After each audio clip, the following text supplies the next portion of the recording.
All right, so good morning everyone. My name is Mrs. Soltani and I'm an English teacher at Lane Academy, and I thought I would put out my first video as a distance learning guide. We're all in uncertain times here, we're all in it together, and I have some handy tips for creating a study schedule and to help you out during this time to really maximize your productivity in your studying.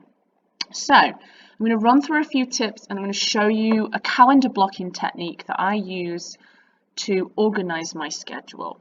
Okay, so tips for home study. I want you to create a realistic study schedule, and I'm going to show you exactly how to do that later. Reduce distractions during study time. This is really important. You are not going to be able to get your work done if you are trying to work in front of the TV, if you have your phone near you that is constantly beeping, if you have younger siblings playing around you. Try to reduce distractions as much as possible when you're studying. Have a dedicated study space. If you can't have your own study room, have a space that is just for your studying, a desk or a table and chair with your things that you need around you for studying. Okay, make sure that before you start, you have your water, your snacks, all of the work that you'll need around you so that you don't have to keep getting up and about and breaking that brain focus on your work. Maintain a physical exercise routine during this time. It's so important to do this. Make sure that you are staying healthy and fit, even if it's just going for walks. Just make sure that you're keeping physically fit. It will make you feel better. It will increase your productivity and your studying. Please make sure you eat healthily. It is not the time to be lounging about on the sofa eating unhealthy snacks. If you eat healthy, you are eating for your body and your brain, so you'll be able to study in a more productive and focused way because you'll have the right fuel. Reach out and ask for help if needed. Okay, don't just, if you're struggling with a task that the teacher has set, don't wait until the morning that it's due to ask your teacher. Reach out, send an email, send a message just to say, I don't understand this, could you explain it further? We are here to help. No one will shout or be angry if you do that. We really want to help out. Everyone wants to help each other at this time. Make sure you get plenty of rest. Bedtime, keeping bedtime and waking up time stable as you do when you're at school is super important. You should treat this as if you are at school. If you have got into a bad routine where you've been staying up too late, getting up, feeling lethargic the next day, feeling unproductive, what I would do to break that routine is force yourself to get up early one day, so like 6 or 7 a.m., no matter what time that you go to bed the night before, and just feel tired for that day, drag yourself through it, and then you will feel like you want to go to bed at a reasonable hour the next evening, and then you can jumpstart your productive routine. Okay, so they are my quick tips for home studying. Now, what I want to do is show you how to create this realistic study schedule. And I do it through Google Calendar. Okay, so if you don't have a Google or Gmail email account, it's very easy to create one. You would go into gmail.com. Okay, you would just type gmail.com. And I have accounts already, so it's going to ask me if I want to sign in. If you don't, it's going to ask you to create an account for myself, and you just put in some details, what you want your email address to be. It might ask for a phone number and a backup email in case you get locked out. And then you can create your email address quite easily. And then once you are in, I will show you what to do. So you sign in to your account, and it's actually gone to my calendar straight away, but you can click on these dots here at the top, and you can click on the calendar function here. Okay, and you will be able to see your calendar. When you first click on, it will look like a blank calendar like this, okay, with a few different calendars down here. Birthdays, I think, and tasks are there. So now what I do is I create calendars for different things in my life. And you can create a calendar by going to this plus sign here, add other calendars. Click on that, create new calendar, label it with something, and you can actually go through and create all of your subjects that you have to study. For example, if you study geography, you would click it in there, simply create the calendar, and it will pop up with calendar creation in progress down at the bottom. Once that is created, you can click this back button here and you'll see geography right there that I just created. Click on the 3 buttons at the side and you can actually assign it a colour. Okay, let's assign it orange. Now that is really useful for when you start to populate your calendar, because you can see straight away what is taking up the most time in your week, and you can see how your spread of your subjects is, if you're balanced. Now I also have created a calendar for exercise and a calendar for personal and a calendar for fun. I think these are really important. Exercise is really important. Schedule it in as if it's a lesson. Okay, you may be getting exercise routines from your PE teachers, or you may have your own routine, but make sure you stick to it. The other thing is it's really good to have a routine during these times when everything's a little bit uncertain. It can increase your productivity and your sense of normality by creating a routine for yourself. So one way you can do that is you can, for example, exercise at the same time every day. So let's say you exercise between 7 and 8 a.m. What you can actually do is you can go onto that calendar and you can here repeat it. So you can go onto custom and you can repeat, for example, here daily, custom, repeat every day, and you can have it to end sometime. So end after 10 occurrences, 30 occurrences, whatever you want, or end on a certain date.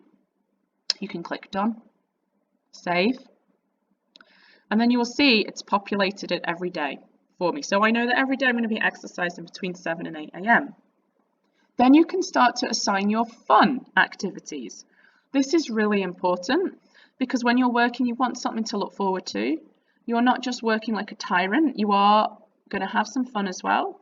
So make sure you schedule in those fun activities. Now, obviously, we're all limited right now in what we can do, but you might have something, for example, like phone a friend, go for a walk, whatever it might be, even if it's scheduling family time to sit and talk with your siblings, or play a board game.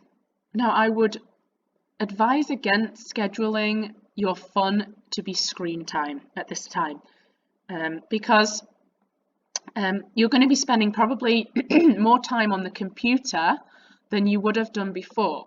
So if you, for your break or for your fun time, you just simply log off your Teams and your work and you go on to Netflix or you go on to your computer game that you're playing, your brain will not properly switch off and you will not have a good enough break to maintain your productivity over a long period of time. So the best thing to do is actually get up from your desk, walk around, get a drink, get something to eat, talk to someone, break that brain looking at the screen time. So scheduling fun activities that you enjoy. If you want to do something new, now's a great time. Like if you want to learn to cook, okay, put that in the calendar. I've also got a personal calendar, things like if you want to schedule in your lunch break, if you want to schedule in chores, appointments, if you have to go out with your family, grocery shopping, whatever it might be, you can schedule that under personal. I wouldn't have too many colours for every single thing that you do, because then it gets too complicated. Well, this way you can have, I would advise having each subject that you study of a slightly different shade of colour so that you can actually schedule work in. So I've scheduled in here a maths activity for between 9 and 10 a.m. on Sunday morning, okay? How you schedule your work, how you title it, your blocks of time is up to you. It depends. If your teacher has given you something very specific to do at that time, you could put that specific activity in, look at your calendar, know what you're doing, and just be able to get on and do it, okay? If, on the other hand, this is a new thing for you, you're not sure, you can just label it science and just at that point, I know I want to study science, so I'm going to log on to the science group. I'm going to see what my teacher's posted. I'm going to get on and do it. I would advise not scheduling things back to back like this, okay? Because you've got to be realistic in this, otherwise you're not going to stick to it. So for example, if you exercise between 7 and 8 a.m, after that you might want to have a shower, have breakfast, and do your normal morning routine before you start your work. So I would give myself half an hour, whatever you need to be able to do that routine before you begin your study. So be realistic as well. Make sure you schedule yourself breaks. I wouldn't advise working for more than 30 minutes to an hour without a break. And I would advise short bursts on different subjects, similarly to how you work in school where you have 50 minutes for a class. I personally work for 30 minutes, take a 10-minute break, work for another 30 minutes, so it's around a 45 minute block. And then I schedule a bit of a longer break, 20 to 30 minutes before I start the next piece of work. You will get more done that way than if you do like this, for example. If you did a big, long schedule of time and you just said schoolwork, okay? That is not going to guide you enough, and you're going to feel one of two things. You might feel overwhelmed. Oh, there's so many things. All my teachers have posted activities. I don't know what to do. Or you might feel you don't have enough to do. What am I going to do? How am I going to fill those hours? So I would advise against doing that. Now, these are really easy to extend, okay, to pull back with the arrows. You can move them around if something comes up. The other thing I would say would be do the most difficult task in the morning when you are most productive. Do the thing that challenges you the most or is the most difficult. Start on that first. I would also advise for you to schedule different subjects on different days in the morning. Okay, so for example, we might want to do some geography work on Tuesday, using the calendar we've just created there, because we've done maths and we've done English on Sunday, Monday. And make sure you've got a good spread, a good balanced spread of work.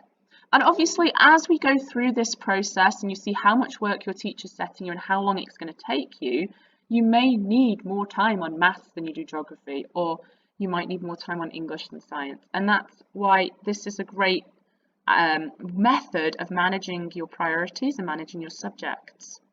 So make sure that you're scheduling a good lunch break and you're scheduling enough time to study during the day, maybe 3 or 4 hours of study, and then you're doing your other personal activities and you're making time for some fun as well. So I hope that helps in you being able to master your productivity during this distance learning. I hope you are healthy and safe and managing to get some reflection and enjoy this time as much as you can. The last tip that I have for your productivity is to keep a positive mindset. Try to avoid social media as much as possible and the news. Now, it's good to stay updated with the situation and follow advice from the government, absolutely. But scrolling on different social media might not lead to the most positive mindset. One tip that I do is I create and keep a gratitude journal every morning. So I write 3 things that I'm grateful for, and that starts me off in the right frame of mind for the day. So I hope that helps and you can start to map out your subjects and have a productive home study time. Thank you, and I'll see you soon.